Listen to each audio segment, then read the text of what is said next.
Assalamualaikum warahmatullahi wabarakatuh. Selamat malam teman-teman, balik lagi nih di channelnya Kang Dian TV. Jadi malam ini Kang Dian mau bawain cerita lanjutan yang semalam, yaitu tentang teror di Gunung Salak. Oke, bagaimana kelanjutannya? Mari kita simak bersama-sama. Tapi sebelum kita lanjut, kita berdoa terlebih dahulu ya. A'udzu bikalimatillahi tammati min syarri ma khalaq. Allahumma shalli ala sayyidina Muhammad wa ala ali sayyidina Muhammad. Oke, kita masuk ke ceritanya.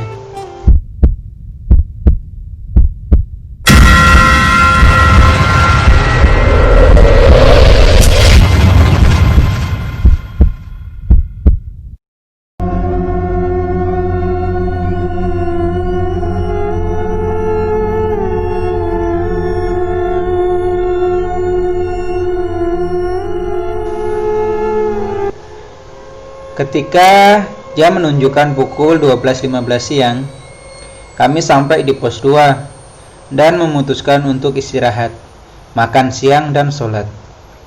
Aku dan teman-teman sholat di tengah hutan, ala kadarnya dengan pakaian gunung seperti ini. Lalu kami makan bersama. Sungguh lapar perutku dan cacing pun sudah berdendang. Pak Agung bergabung dengan kami dan makan bersama kami, sedangkan kelompok yang lain sepertinya istirahat juga di atas karena suaranya masih agak kedengaran. Ketika kami selesai makan dan sholat, kami melanjutkan pendakian lagi ke pos 3. Pak Agung memerintahkan kami agar jangan membuang sampah di sini. Lebih baik sampah lauk pauk disimpan di plastik dan dimasukkan ke dalam tas garil. Pendakian dilanjutkan lagi. Baru berlangsung 10 menit, Tia berteriak histeris. "Ah! Apa itu?" Tia sambil menunjuk ke arah pohon jati sambil menutup mata. Aku sontak kaget dan mendekati Tia yang ada di depanku, dan Pak Agung pun mendekati Tia dengan wajah cemas. "Tia, kamu kenapa, Tia? Coba tenang dulu dan ikuti Bapak." "Astagfirullah. La ilaha illallah." Pak Agung menuntun Tia, tapi Tia masih saja menutup matanya, dan aku memeluk Tia supaya Tia bisa tenang dan tidak panik. Tia mulai tenang dan membuka matanya, lalu memelukku dan Nisa. Sedangkan Agus dan Arif masih terlihat bingung dan menatap sekeliling kami berdiri.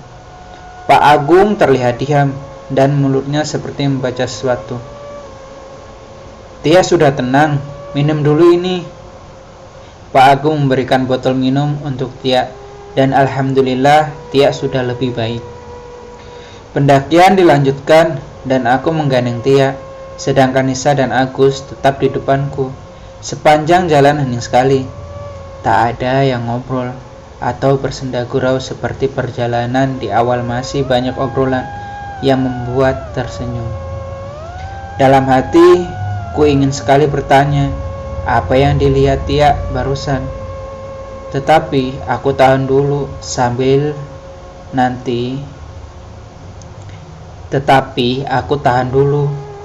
nanti tiba ke tempat camp.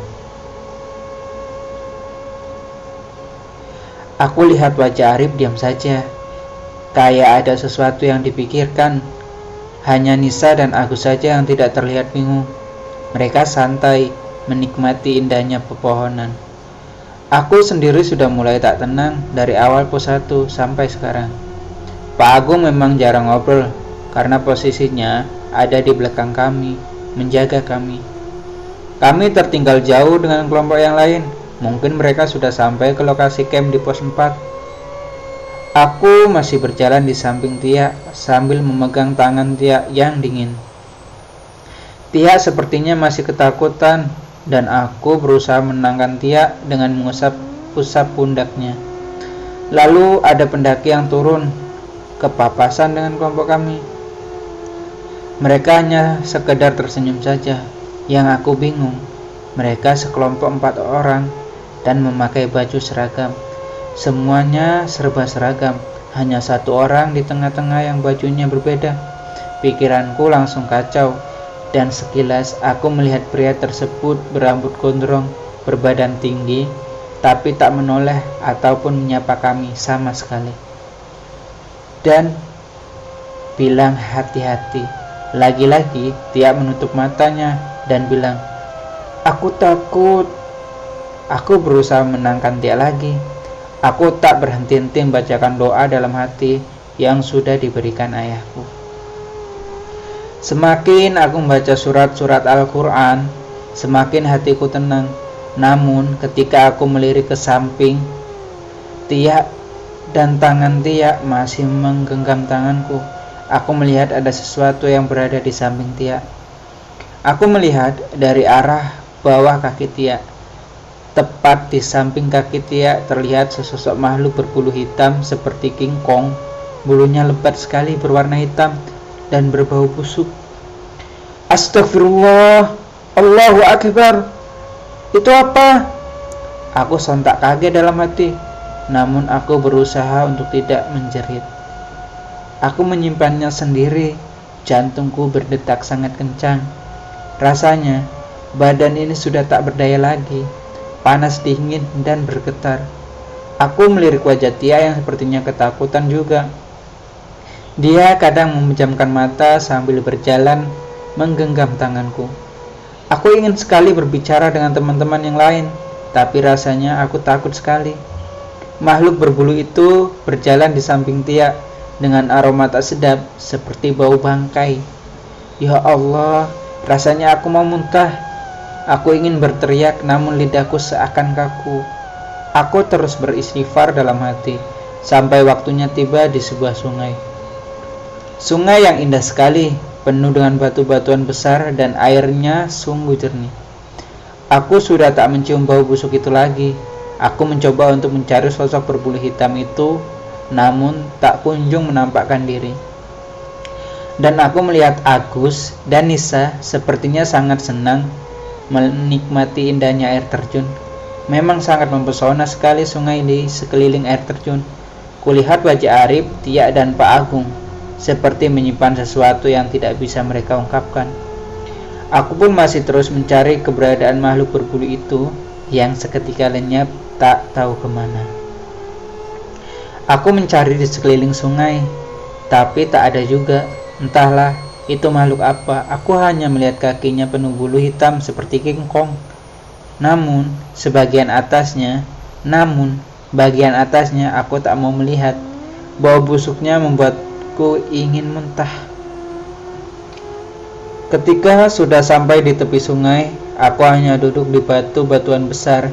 Tia masih saja diam dan wajahnya murung. Nisa dan Agus menikmati jernihnya air sungai, sedangkan Arif dan Pak Agung sepertinya sedang mengamati tumbuhan yang akan menjadi bahan penelitian kami besok.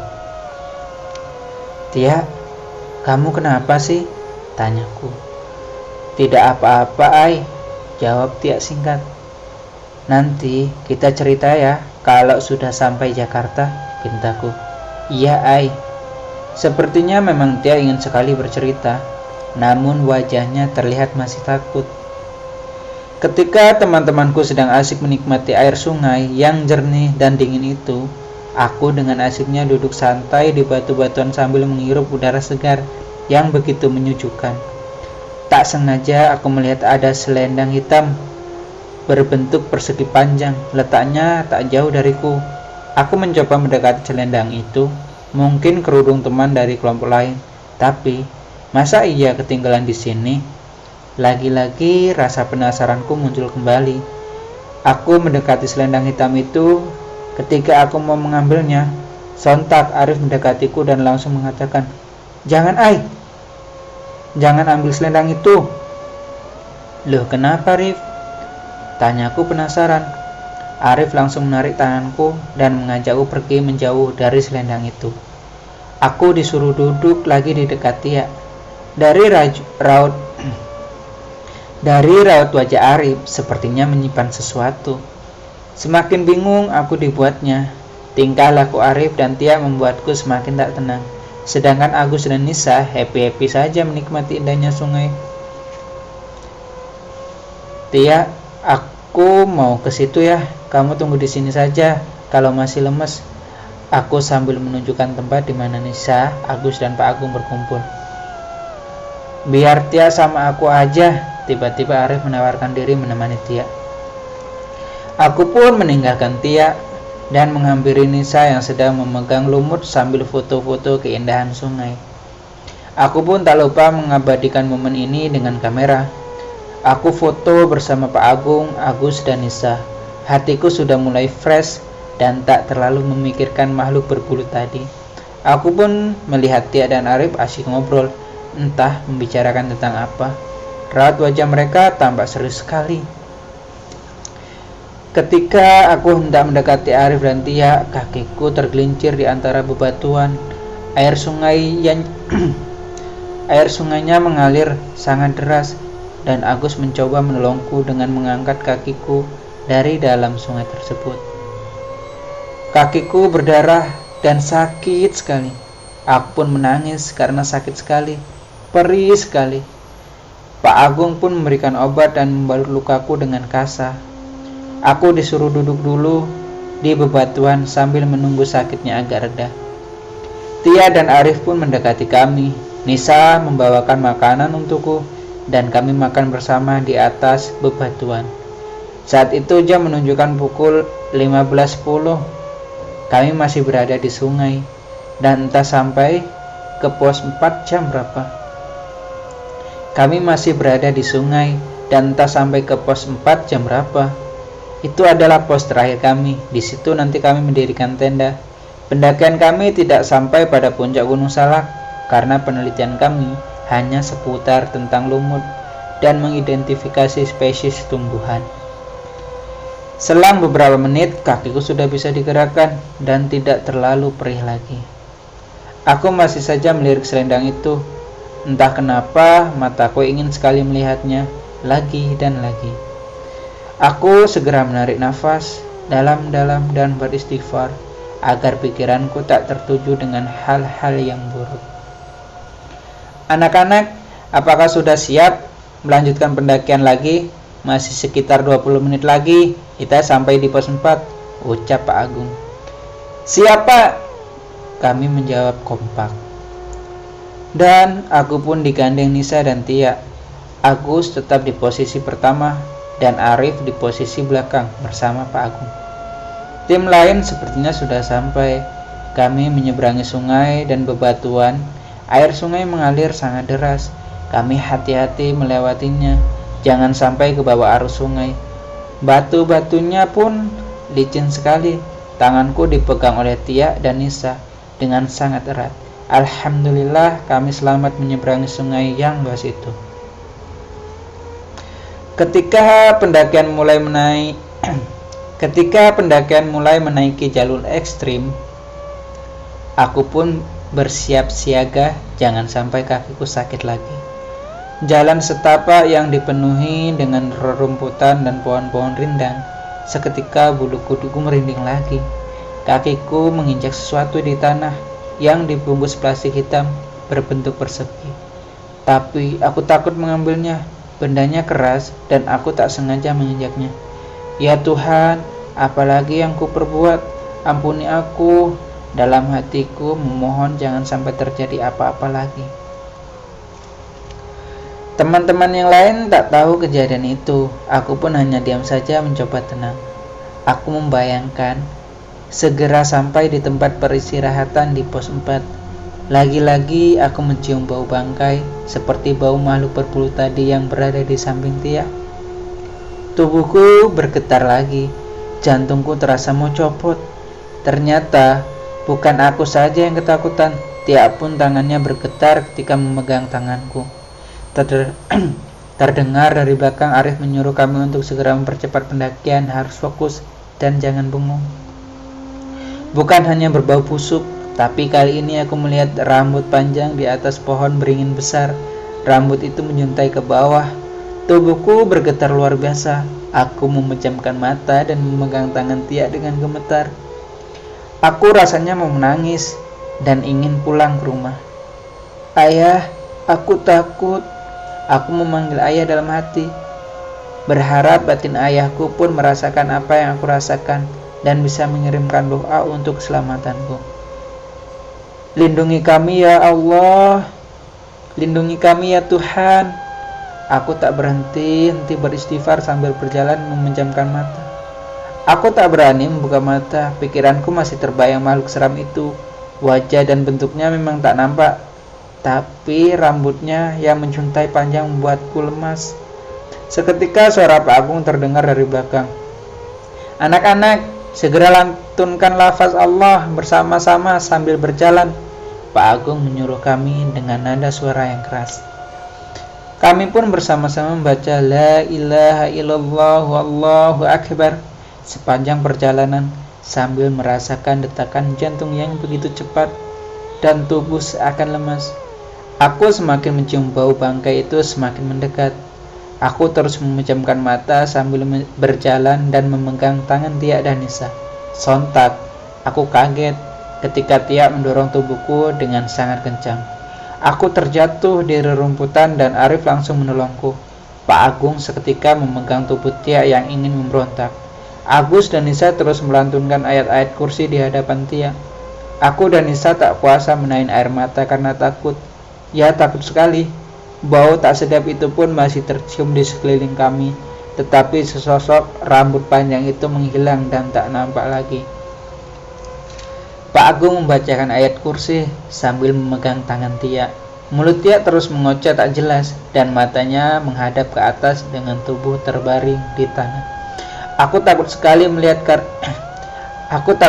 melihatnya karena mata Tia terkadang melihat ke arahku terus, seakan ada sesuatu dendam atau kesalahan yang sudah aku perbuat.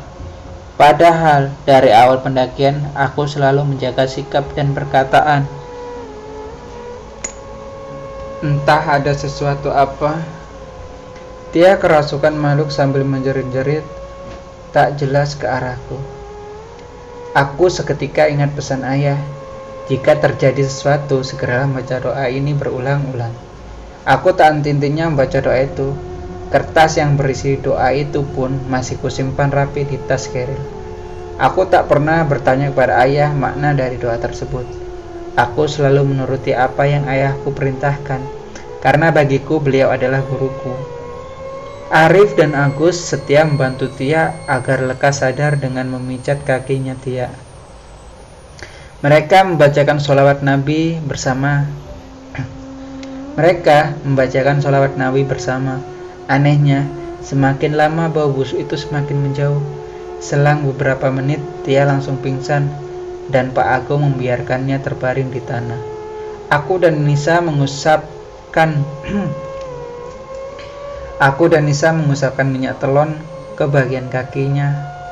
Nisa masih saja menangis sambil membangunkan Tia. Tia, ayo bangun, kamu harus kuat Tia. Nisa tak kuasa menahan air mata. Tak lama kemudian Tia menggegerkan tangan.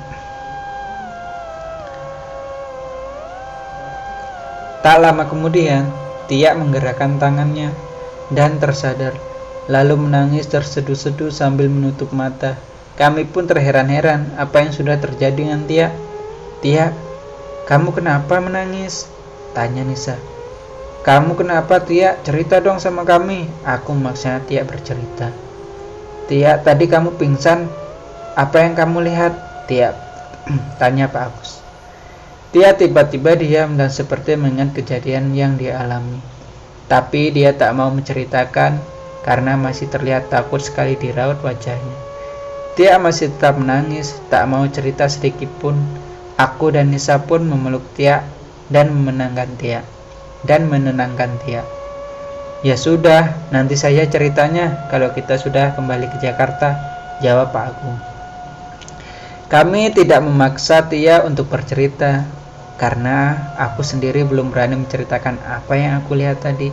Begitupun dengan Arif yang terlihat menyimpan sesuatu yang belum berani untuk diceritakan. Selama kami masih berada di dalam gunung ini, kami tak akan kami tidak akan bercerita buruk tentang apa yang sudah kami lihat. Menunggu sampai tiba di Jakarta, baru kami berbagi cerita masing-masing yang dialami selama pendakian.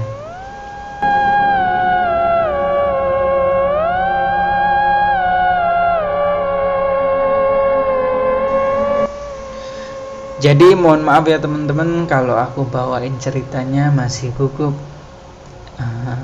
Semoga kedepannya lebih baik lagi ya. Kita lanjut ceritanya besok lagi. Saya akhiri, wassalamualaikum warahmatullahi wabarakatuh.